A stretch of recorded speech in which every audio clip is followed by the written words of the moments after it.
memiliki kemampuan dari sisi ongkos biaya hajinya, gitu ya. Itu harus terpenuhi buat dia berangkat, kembali pulang, kemudian juga buat keluarga dan juga orang-orang yang ada di dalam tanggungan nafkah dia, ya baik istri, anak, pembantu dan lain sebagainya. Ini harus di-cover bagi orang yang melaksanakan ibadah haji.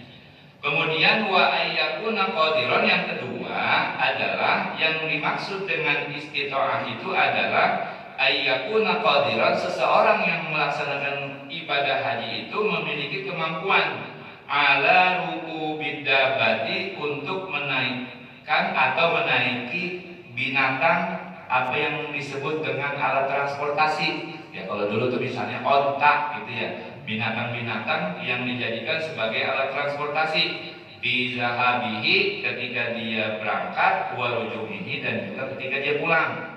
Kalau dulu memang dengan menggunakan misalnya hewan-hewan ternak yang dijadikan transportasi, misalnya onta. Kalau sekarang kita menggunakan apa? Pesawat, ya lebih lebih tepat dan lebih cepat karena mengikuti perkembangan zaman. Ya, jadi kita kalau sekarang itu menggunakan rukubnya tuh ya kendaraannya kendaraan pesawat.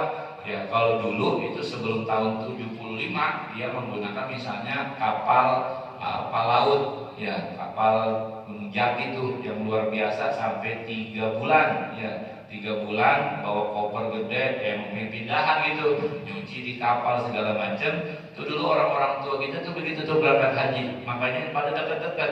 Kenapa? Karena memang selama di pelayaran di kapal laut itu lama, ya itu ibadahnya sampai ya kayak kapal-kapal lingkar jati itu kalau dulu kan begitu tuh ya. Nah itu lama di sana sehingga dekat dengan ya teman-teman yang lain, bahkan menjadi seperti saudara sendiri, saling bantu. Kalau sekarang kita tidak lebih singkat dengan perkembangan zaman.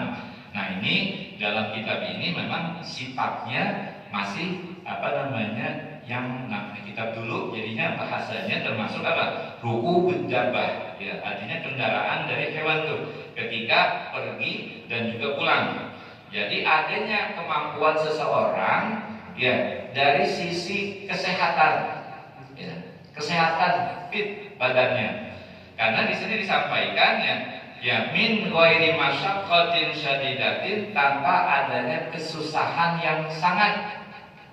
Dia bisa tuh naik kendaraan, ya naik hewan, ya dari semenjak berangkat sampai tiba di Makkahul Mukarramah, ya sampai juga warujumihi, sampai dia pulang. Ya, tapi kalau sekarang kan kagak mungkin kita naik kendaraan onta. Ya, ini makanya ya dengan bahasa yang dulu artinya benang merah yang kita ambil adalah dia memiliki kemampuan dalam fisiknya, sehat.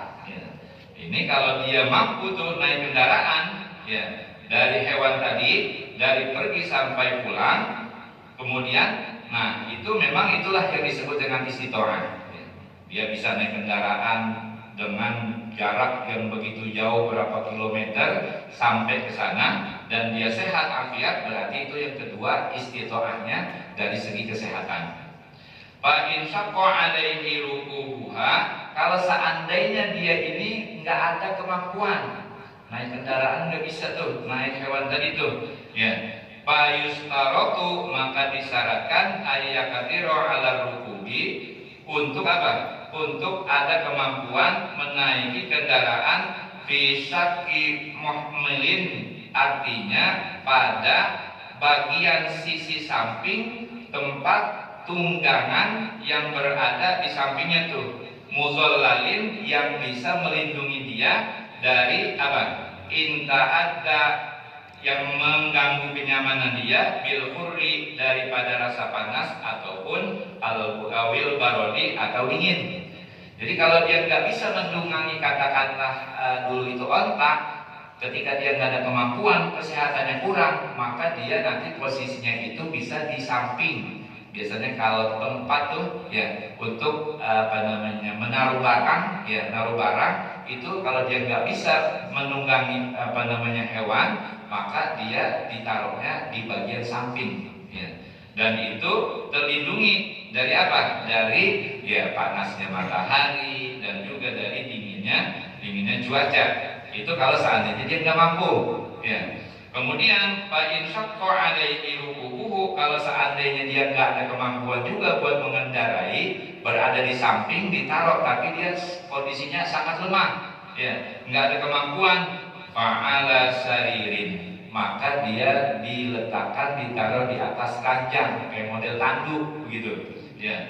Yahmiluhu rijalun, yang memang dibawa oleh seseorang, jadi ditandu dah tuh. Itu kalau seandainya dia nggak ada kemampuan dari sisi kesehatannya. Jadi memang bertingkat tuh, dilihat dulu ya, ketika dia punya ongkos cukup, kemudian dilihat dari kesehatannya. Kesehatannya nanti dilihat juga tingkatannya, dari dia sehat, bisa berdiri, bisa kuat menaiki kendaraan. Kalau dulu itu onta, kalau nggak kuat dia taruh di bagian sisi ontanya, duduk di situ, dilindungi dengan apa misalnya atasnya, jadi tidak ada kepanasan atau rasa kedinginan. Kalau dia nggak kuat juga, maka dia berada di bawah, di atas tanduk atau ranjang yang memang ada petugas orang yang membawa tersebut.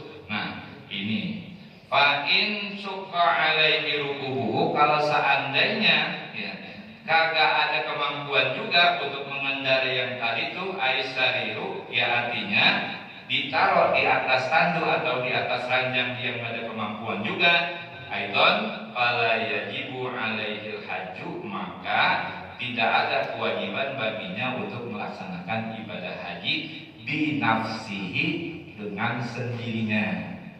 Jadi karena faktor kesehatan, tapi dia punya harta, ongkos itu mencukupi, tapi kondisi kesehatannya ini nggak ada, maka dia nggak ada kewajiban tuh untuk melaksanakan ibadah haji secara mandiri dengan sendirinya.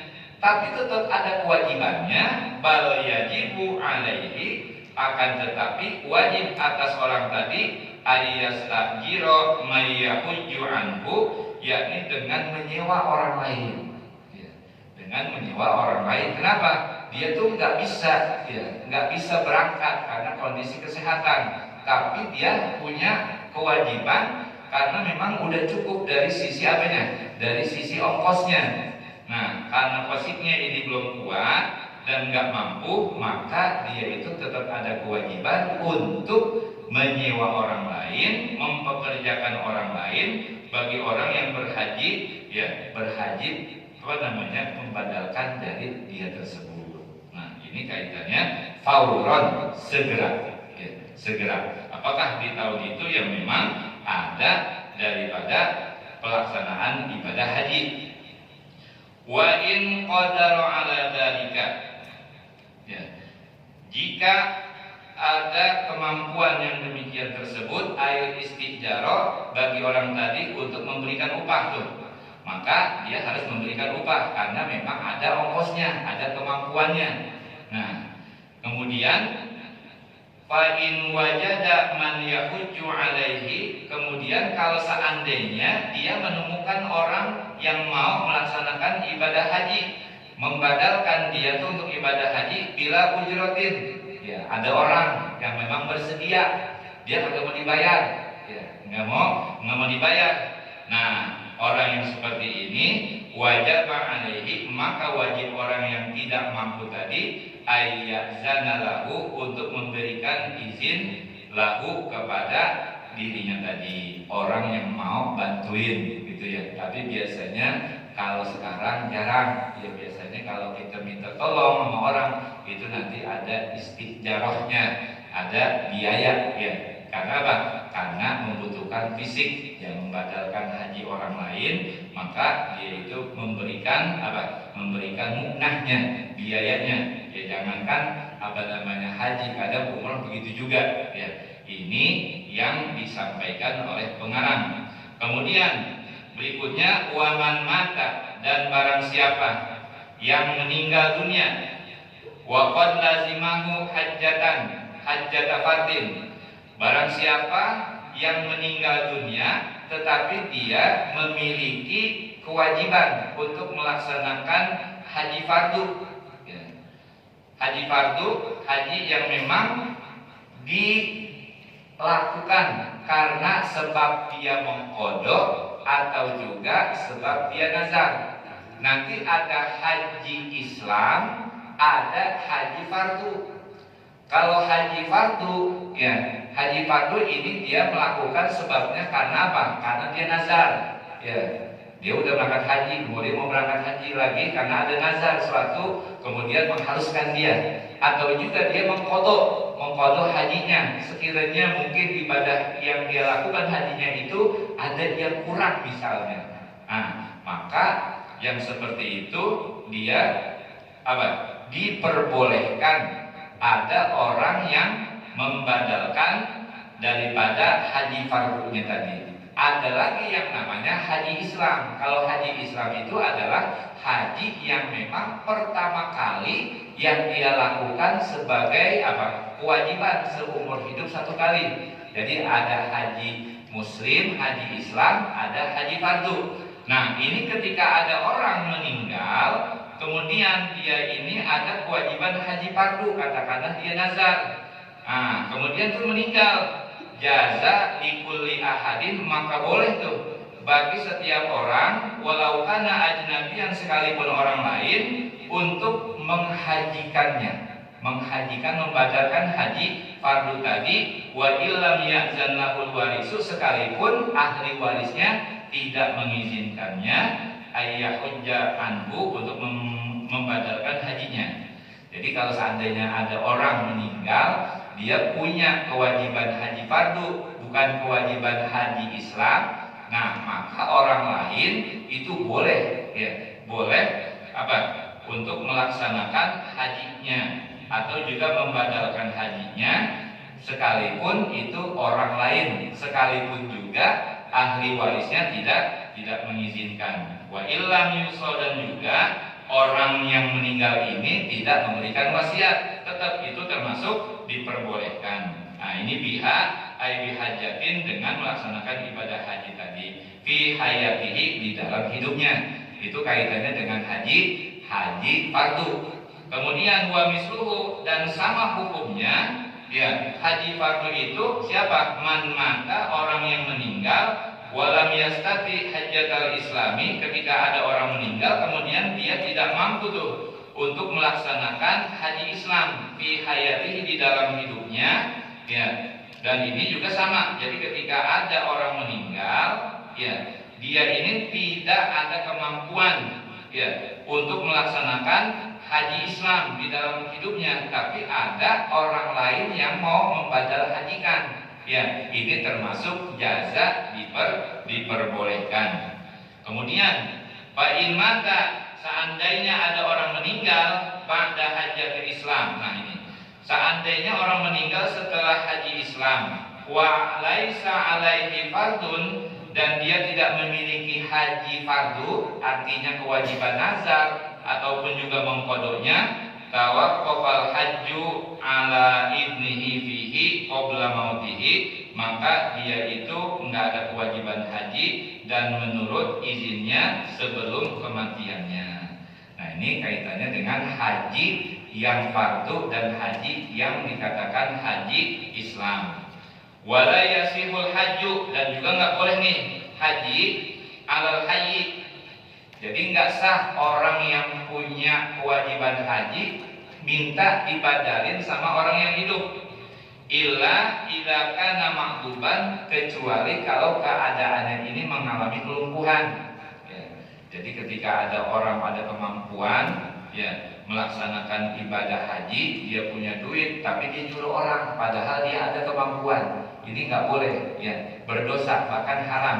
Nah, dia nyuruh berapa? Biar nggak capek, biar kasih orang yang berangkat niatin buat saya nih, gitu. Padahal dia ini sehat walafiat, maka ini tidak dikatakan sah ibadah hajinya.